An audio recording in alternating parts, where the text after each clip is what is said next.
দুটো করতে পারে, তবে একটা নয়। একটা রোজা করা মানে ইহুদিদের অনুসারী অনুকারী হয়ে যায়। এই জন্য একটা রোজার সাথে লাইলাতুল বরাত মানে হলো ভাগ্য পরীক্ষার রাত। ওই রাতে শবে বরাতের রাতে আল্লাহ পাকের নবী বিশ্বনবী সাল্লাল্লাহু আলাইহি সাল্লাম বলেছেন, সারা রাত ধরে জাগরিত হই শবে সাদেকের সময় আল্লাহর বান্দা যখন দোয়া চাইবে, ওই বান্দার ইবাদতের খাতিরে মায়ের গর্ভে যার যে সন্তানটা ভূমিষ্ঠ হয়, ওই রকম নিষ্পাপী বেগুনাহ হয়ে যায়। যদি কেউ গুনাহ মাফ করতে চাই, নবী বলেছেন এই লাইলাতুল বরাত, লাইলাতুল কদর, দুই ঈদের রাত, আশুরার রাত, এই পাঁচটি রাত তালাশ করবে।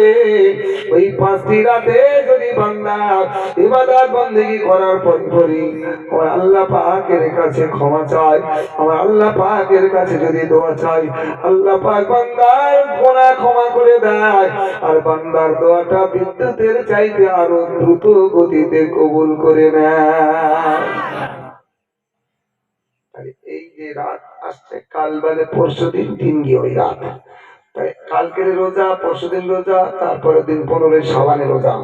এইবারে করবো না আমরা তিনটের মধ্যে দুটো কাজা, ইনশাআল্লাহ বলেন। তিনটের মধ্যে একটা ছেড়ে দিলাম, ছাড় দিলাম, দুটো ধরে নিলাম। পারবেন না পারবেন আপনাদের ব্যাপার, তবে মায়েরা কিন্তু ছাড়ে না, কথা ঠিক না বেটে? হ্যাঁ, আমার মায়েরা সব পারে, ঝগড়া করতেও পারে, রোজাও করতে পারে।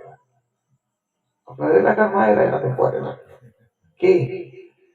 খুব খেয়াল করে শুনুন ও মায়েরা, ভাবিরা, কারা, ওই যে রাতের বেলা ইবাদত করার খাতিরে কিতাবে পেয়েছি রে ভাই, ওই সূর্য লাল বর্ণ ধারণ করবে যখন, ওই সময় কেউ যদি আল্লাহর বান্দা সূর্যের দিকে তাকিয়ে লা হাওলা ওয়ালা কুওয়াতা ইল্লা বিল্লাহ 40 বার পাঠ করে, 40 বছরের সগীরা গুনাহ আল্লাহ মাফ করে দেবে। আর একটু জেরে হবে না?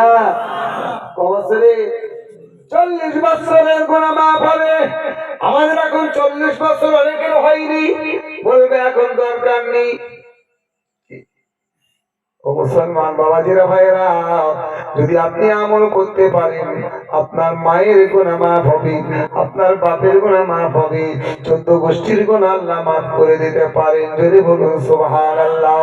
খুব খেয়াল করে শুনুন আমার মায়েরা, ভাবিরা, খালারা, আল্লাহ নবী বলেছেন, ও আমার বান্দা বান্দি, আল্লাহ পাক বলে, ও বান্দা বান্দিরা, তোরা আয় আয়, আমি আল্লাহ পাক এই দিনে আমার ফেরেশতাদের দিয়ে আমি গণনা করব কতদিন কতজন মারা গেছে আর কতজন নতুন দুনিয়ায় এসেছে, তাদের জন্য আমি খাদ্য বরাদ্দ করবো। জেরে বলুন, ওই শবে বরাতের রাতে আমার আল্লাহ পাক খাদ্য নিয়োগ করবেন। কে বছরের মধ্যে ক কেজি আপেল খাবে, ক কেজি বেদানা খাবে, ক কেজি আপনার কিনা কুমড়ো খাবে, ক কেজি চাল খাবে, ক কেজি বিরিয়ানি খাবে, আমার আল্লাহ পাক সব তন্ন তন্ন করে 1 বছরের জন্য সব লিস্ট তৈরি করে দেবে প্রত্যেকের জন্য। একটু জানি হবে না? কেউ যদি ঘুমিয়ে থাকে বঞ্চিত হবে না? হবে না। এখন শুক্রবারে বাচ্চা দেয় তো নাকি? শুক্রবার বাচ্চা দেয় না? মানতে বাচ্চা সবাই খেতে পারে? পারবে না। আর আমরা কেউ ছাড়বো না। কি দাও, হাত দাও, হ্যাঁ তোমার চলে না, আমার নাতির দাও। কি পায়খানা আতর লেগে খাওয়ানো? কি বুঝলেন? মুসলমান, যদি আপনি ওই মানতের মাল নেন, আপনি যদি সাহেবে নিসাব হয়ে যান, যদি পারক ব্যক্তি হন, ওই মানতের মাল খেলে ওই মানতটা নষ্ট হয়ে যাবে। খাদ্যে যেমন কুত্তা মুখ দিলে, মেয়াও মুখ দিলে ওই খাদ্যটা নষ্ট হয়ে যাবে।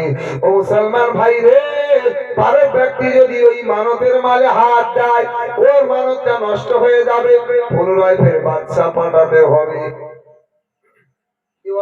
শুনেছেন? শুনে যান, বুড়ো বয়সে কিছু দিয়ে যাচ্ছে, এরকমই হচ্ছে। খুব খেয়াল করে শুনুন, অতএব বলতে চাইছি আমার ভাইরা, ওই বাদশাহ বাচ্চা পেল না, এখন বাচ্চা দেয়নি, মসজিদে দিয়েছে রসগোল্লা। কোন রসগোল্লা ভাই? সাদা চলে না, লাল মতো লাল, লাল কেন নেই? হ্যাঁ, মানে ওই খাজুরের ঝোলা গুড় দিয়ে তৈরি ওই মাল এসেছে মসজিদে। বলুন তো দেখি, ওর ঝোল আর আমার নাল, তাই না? গুছিয়ে মারবো ফিরে। ও যদি নামাজের আগে দেখে, নামাজের খাটা আগুন হয়ে গেল, নামাজ পড়বে কখনো নিয়ত করে বলছে কোনা তাকিয়ে রয়েছে, মনটা কোথায়? এই লাল রসগোল্লায়। মসজিদে গেছে, নামাজ আদায় করার পরে হাত পেতে দিয়েছে, হাত পাতার পরে মালটা পেয়ে যাবে না, যাবে না। ভিক্ষুকে দূর দূর করে তাড়িয়ে দেও না। ওই মানুষের মালটা ভিখারি খাবে, গরিব খাবে, অসহায় খাবে, দুস্থ খাবে। আল্লাহর বান্দা হাত পেতে নিয়েছে, ও এতিম এসিরের ন্যায় হয়ে গেছে। ও মুসলমান ভাইরা, ও যাই হোক না কেন, মানটা পেয়েছে না পাইনি। আর কেউ যদি বাড়িতে শুয়ে থাকে, মসজিদে যায়নি, কোক ফোলায়, রসগোল্লা দেশ নেখানে, ইমাম তো চাকরি যাবে, মার খেয়ে মরবে না, মরবে না? ওখানে যেতে হবে, তারপরে রসগোল্লা সাদা হোক আর লাল হোক, সব কিছু পাবে রে মুসলমান ভাই, কিন্তু যাইনি মাল পাবে না। আল্লাহ নবী লাইলাতুল বরদে, লাইলাতুল বরদ মানে হলো ভাগ্য পরীক্ষার রাত। ওই রাতে তোরা গিয়ে যদি আল্লাহর কাছে চাস, আর আল্লাহ পাক নিয়োগ করতে পারে না, পারে না ভাই। ও আমার ভাইরা, বাবাজিরা, কন্ট্রোলে চাল দেওয়া হচ্ছে, কিংবা আইলা ঝরে আপনার কেনা লিডাররা আপনার মাল দিচ্ছে, খানে খানে যদি কামড়ে দেয়, তুই আমার এক বস্তা বেশি দিবি, হাফ করে বাড়ি চলে যাবি। ও পাবে না, পাবে না, যে আপনার ওইখানে যেতে হবে। আল্লাহ রসুল বললেন, আল্লাহ পাক বলে পাঠালেন, বান্দা তোমাদের কি চাওয়ার আছে? কতটা রিজিক কম, লিডাররা কম বেশি দিল। এখন আপনি বলেন তো দেখি, ওই রাতের বেলা যাবো, যদি 1 বছরের জন্য খাদ্য বরাদ্দ হয়, তাহলে আমরা কি বলতে পারি? আল্লাহ 100 মানুষের 20 কিলো চাল তো দেয় আমার পাড়ায়, আল্লাহ তুমি এইটা 30 কিলো চাল দাও, দিতে পারে না, পারে না? আল্লাহ বলছে, বান্দা তোর চাইতে হবে না, ওরা আমার থেকে নিয়ে দেয় 20 কিলো, আর আমি স্বয়ং দেবো তোদের 40 কিলো। তোরা যদি চাস, আমি আল্লাহ তোদের দেবো 5। যদি বলি সুবহানাল্লাহ। এই খাদ্যটা আমরা খেতে পারি না, কে খাবে? আল্লাহ ওই সমস্ত কুটুম আত্মীয়, কে কোথায় আসবে, কবে আসবে, সব কিছু নিয়ে এই পরশুদিন রাত্রেবেলা আল্লাহ ফায়সালা দেবে। জোরে বলি সুবহানাল্লাহ। তাহলে আমরা ওই মসজিদে যাবো না, যাবো না? ছয়বার তো রাত্রে মসজিদ গরম হয়ে যায় না? সবাই চলে যায় না? 2 জন একেবারে আছর কি ওরা যাবে না, মসজিদে যাবেন, মাগরিবে নামাজ পড়বেন, ইমাম সাহেবের নিয়ে কোরআন তেলাওয়াত করবেন, সূরা আদ-দুখান, সূরা ইয়াসিন, সূরা রহমান, সূরা মুলক, সূরা মুজাম্মিল, এমনকি শবে বরাতের চাঁদে পুরো মাসটা কোরআন তেলাওয়াত চলে। প্রতি মাসে যদি কোরআন তেলাওয়াত করা হয়, তো এই মাসটার গুরুত্ব বেশি দেওয়া হয়েছে। কিতাবে লেখা হয়েছে, মৃত ব্যক্তিরা এসে উঁকি ঝুঁকি মারে, উঁকি ঝুঁকি মারে, বললেন দাও আমাদের কিছু দাও, কি জোগাড় করেছে দাও, কখন আর টিকতে পারি না। তোমরা বলছে কি আর দেবো?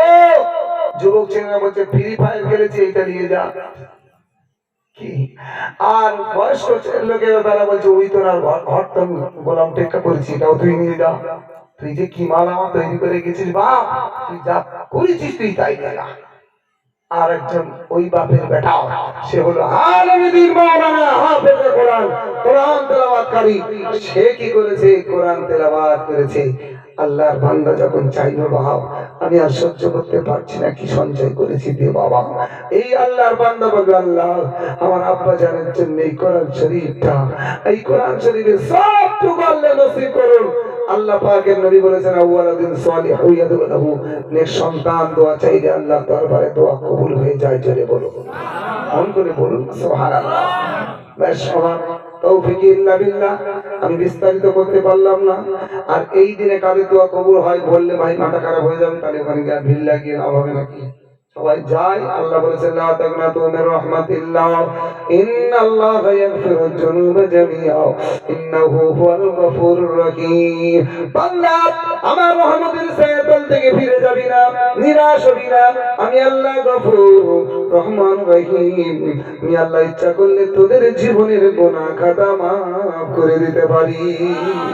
যে বান্দা আল্লাহর ঘরে যাবে আল্লাহ কি দূর দূর করে তাড়িয়ে দেবে? না না না, আল্লাহর নাম হলো রহমান রহিম গফুর গফফার করিম সত্তার জলিল জব্বার। এক কম 100 নাম, 99টা নাম।